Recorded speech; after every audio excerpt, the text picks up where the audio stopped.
Hello everybody and welcome back to LMM, and if you're enjoying what you're seeing on the channel at the moment, how about giving this video a like and maybe subscribing to the channel to help us grow, and perhaps even check out our Patreon. Today we're at the Museum of Power in Essex with this massive triple expansion engine. Although we're not looking at that because we bought the modular, which meant that we didn't start here, we had to go to storage and actually recover the thing. So welcome to the storage unit, home of the NCMA Modular and other railway bits which were in the way. Great.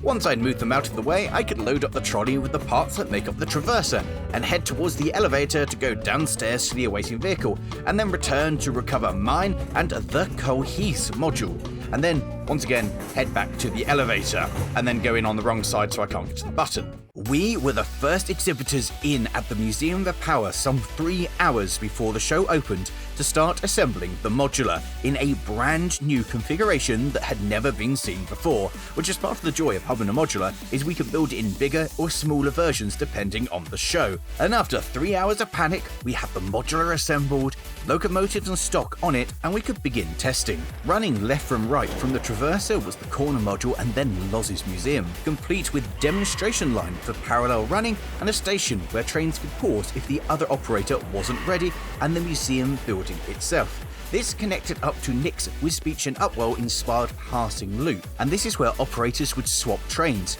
Coming from the other side of the traverser and curve was the Cohese module with a small station where trains could pause. Then that led to my module as trains ran through the forests and past the lake. So all we had to do before the show started was to test the stock, make sure the module was all happy, and then we could start running properly.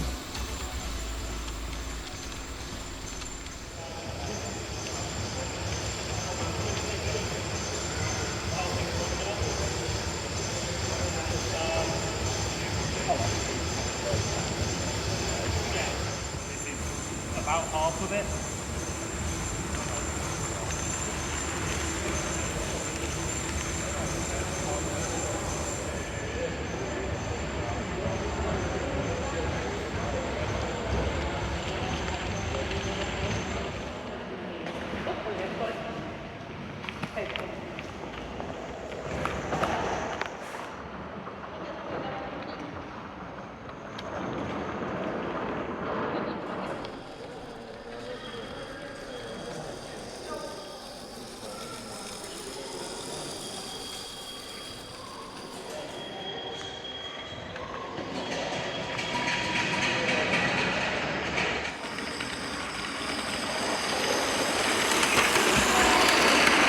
We'd been set up amongst this flurry of activity, with all of these restored steam engines running on compressed air. One of my favourites was this Paxman horizontal compound steam engine.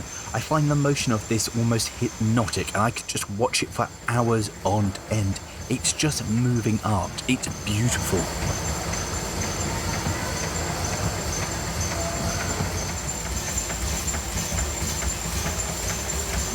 Cranking away next door was this boiler feed pump. Back in the day, this would have been a way of maintaining the water inside a boiler. The collection included a good variety of applications of what a steam engine could be used for, like being coupled to this generator, which could create up to a maximum of 110 mighty volts.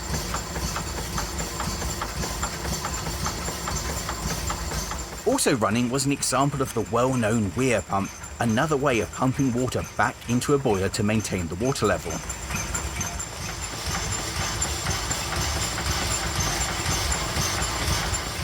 There was also this engine, which has some of the most mesmerising motion that I've ever seen.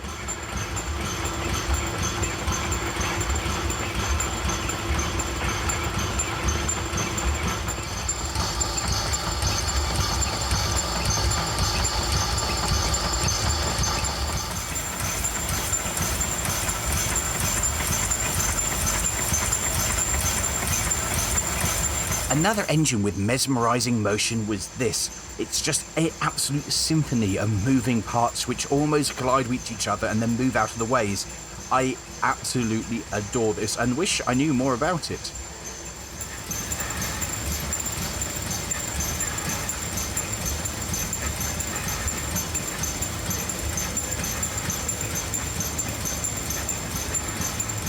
One of the things that was particularly cool was that they had the covers off one of the valves so you could see the innards moving around and get a better understanding of how it worked.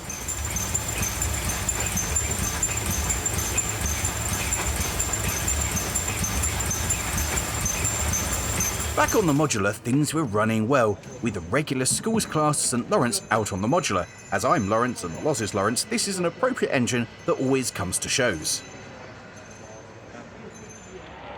I'm retiring the van.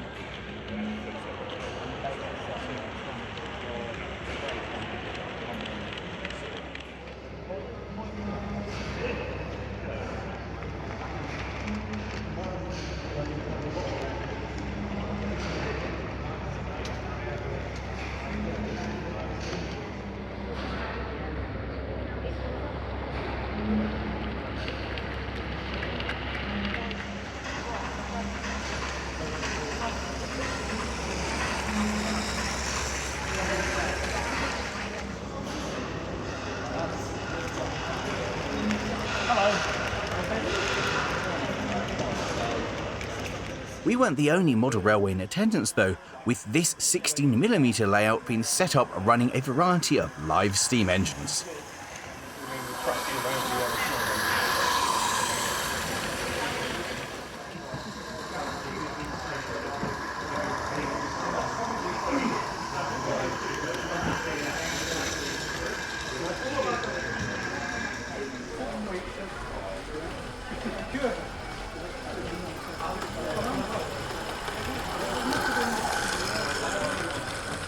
Back on the Modular, all was well, with St Lawrence making its return trip back towards the museum. War department, sort of flat wagons and that kind of stuff. And then a London Military Railway freight van, which was also limited, run for Invicta Model Rail. Okay. The 280s, McMullen and Frank, no, not Frank Heston.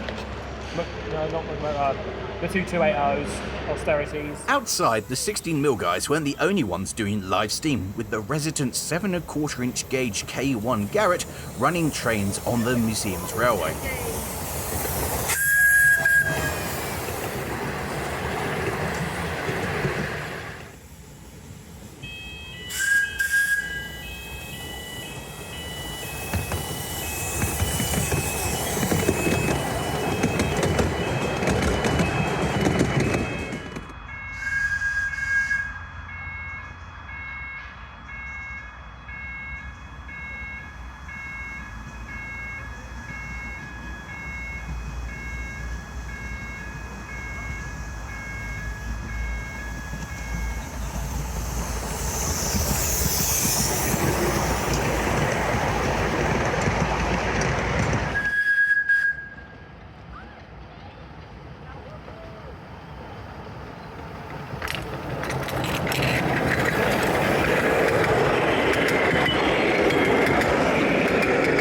There was also some miniature road steam.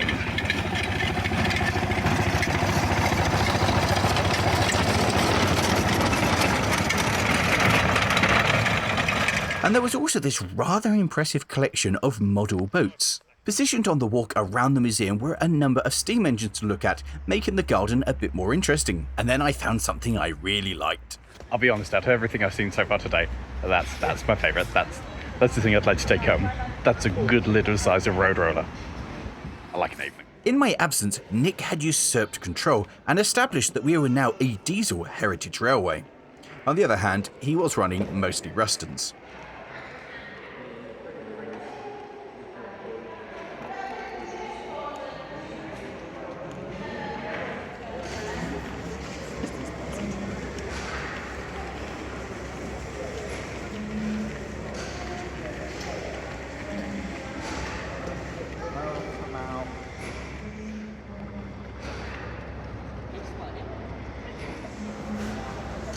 It's got about a quarter power.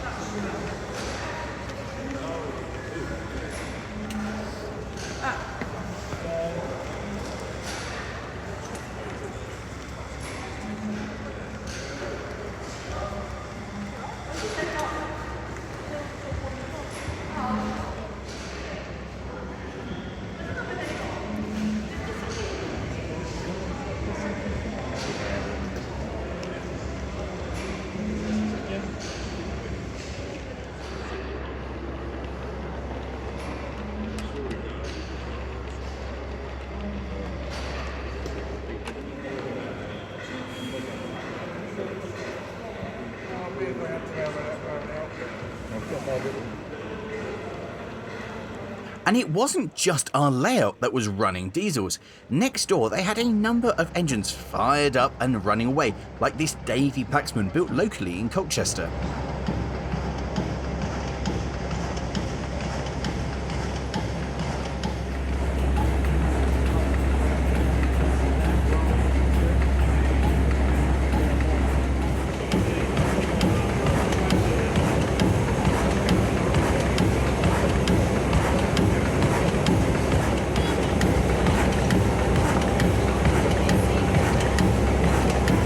Also running was this single-cylinder diesel built by Peta Fielding, who I believe are the same Peta who made the little single-cylinder diesel that goes in my dump truck.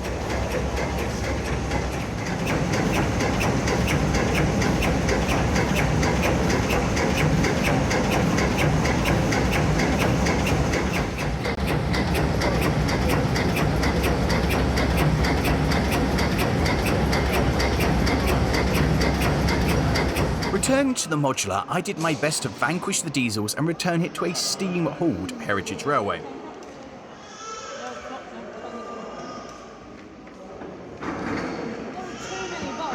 I didn't entirely succeed, as the GT3 made a long overdue appearance.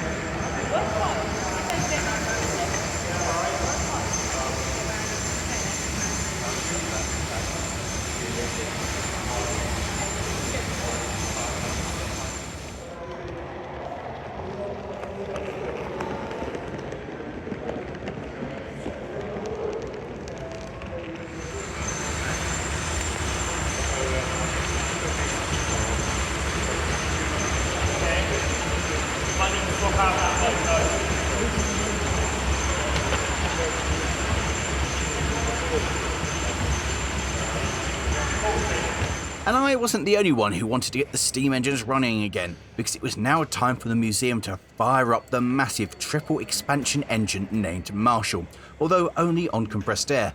Originally, this building would have housed 3 of these behemoths used for pumping water to the local area. They are absolutely breathtaking, and watching the motion go round is just spellbinding. It's just incredible. What's even more incredible is the sheer scale of this. Only about a third of the machine is actually above the ground, with the pumps themselves being underground, and there is an awful lot down there. And hopefully I'm going to get to come back and have a proper look at this machine, so that's something to look out for.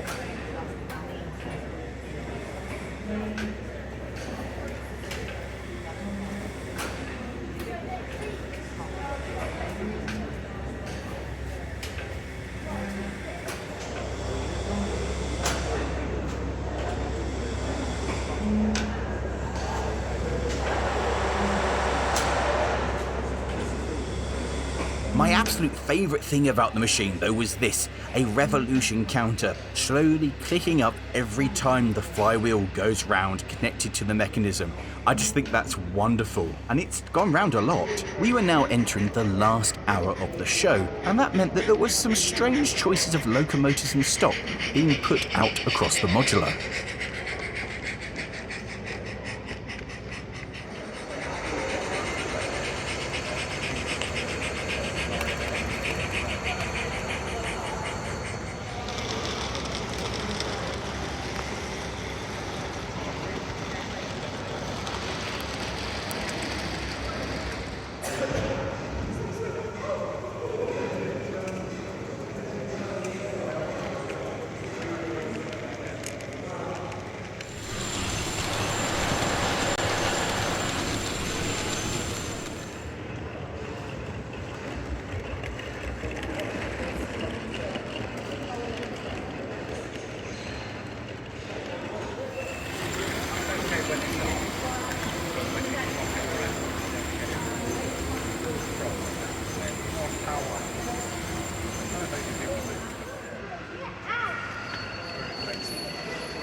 I really had time left to do was to go next door and see the workshop demonstration, driven by an overhead line shaft. This comes from back in the day where that shaft would have been driven by a steam engine, or in later times an electric motor, and all of your tools would have been belt driven off that.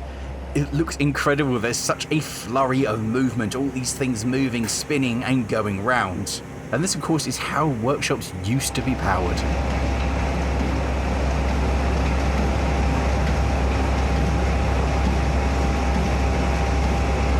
There was also another model railway which had some 009, and this actually started its life here at the Museum of Power before being sold and going elsewhere.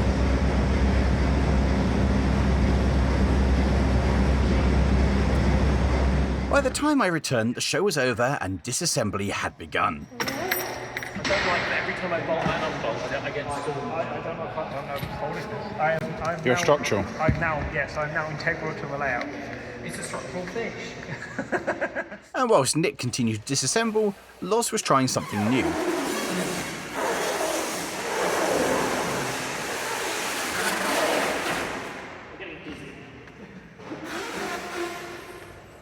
So that brings us to the end of the day here at the Museum of Power, with the modular almost entirely packed up and ready to be loaded into the cars so we can go home. So thank you all very much for watching. I hope you've enjoyed seeing some of the machines that you've got here running and seeing the modular up again and doing its thing. And with that, thank you all very much for watching. A massive thank you to the Museum of Power for inviting us along. If you want to know more about them or you want to volunteer, because they're always looking for volunteers, check out the website in the video description. And with that, if you have enjoyed this and you want to know a bit more about the modular, how about clicking there and there for some of the adventure of building that and taking it to our first show. And with that, we'll see you next time, because I probably should go help them put stuff into the van. Ta-da!